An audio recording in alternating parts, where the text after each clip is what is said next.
आज मैं बात करूंगा एक ऐसी बेटी के बारे में जो बिहार की बेटी हैं। उन्होंने ऐसा कारनामा किया है जिनके कारनामा से पूरे देश में सनसनी मच गई है। जी हां, मैं बात करने जा रहा हूं रोहिणी यादव के बारे में, जो बिहार के राजनेता लालू यादव के बेटी हैं। जैसा कि आप लोगों को पता होगा कि लालू यादव का स्वास्थ्य आजकल ठीक नहीं है। वो अभी स्वास्थ्य समस्या से जूझ रहे हैं। मेडिकल रिपोर्ट के अनुसार उन्हें 16 तरह की बीमारी है, उसमें से किडनी जो है उनका लास्ट स्टेज में है, और इसी बीमारी से बचाने का काम की है रोहिणी यादव। यानी अगर ऐसा कहा जाए कि एक बेटी ने एक बाप को नई जिंदगी दी तो यह गलत नहीं होगा।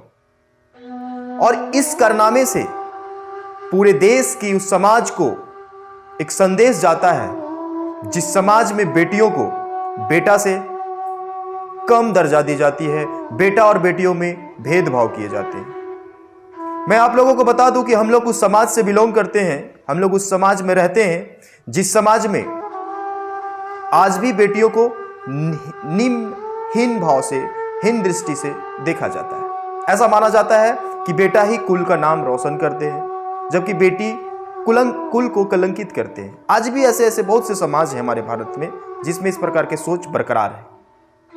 तो मैं बता देना चाहता हूं कि बेटी घर की पुरानी खिड़कियों को खोलती है। जिस घर में बेटियां होती हैं उस घर की दीवारें भी बोलती हैं। बेटियों ने घर का नाम हमेशा रोशन ही किया है। बन के मीरा जहर का प्याला भी पिया है। हाथ में तलवार लेके रानी लक्ष्मीबाई भी बनी है। बन के इंदिरा गांधी समूचे विश्व के आगे भी तनी है। बन के ऐश्वर्या राय सौंदर्य को विश्व से जीत लाई। सानिया मिर्जा बन के खेल के मैदान में भी खिलखिलाई। सुन के सुर लता मंगेशकर के समंदर भी डोलते हैं। मूर्ख होते हैं वो लोग जो बेटियों को बेटों से कम तोलते हैं। और इस बात को प्रूव करके बताया है रोहिणी यादव ने। रोहिणी यादव जो लालू यादव की सुपुत्री हैं, उन्होंने अपनी किडनी डोनेट करके अपने पिता लालू यादव को एक नई जिंदगी दी है।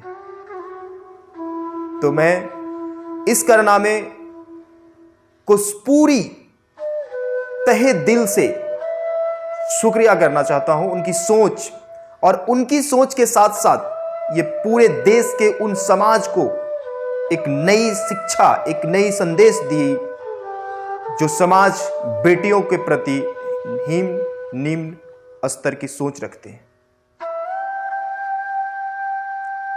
आज भी हम लोग जिस समाज में रहते हैं उस समाज में जब हम किसी के पैर छूते हैं तो वो हमें आशीर्वाद के रूप में बेटा होने की बात कहता है कि बेटा हो।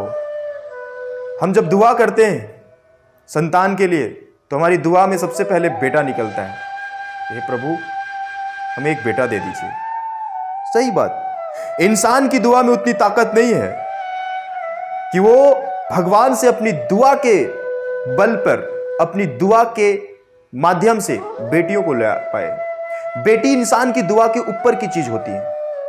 इंसान की दुआ में उतनी ताकत नहीं कि बेटियों को मांग सके। दुआ से केवल बेटा ही मांगा जा सकता है। वो कहते हैं ना कि बेटा होना सौभाग्य की बात है, परंतु बेटी होना परम सौभाग्य की बात है।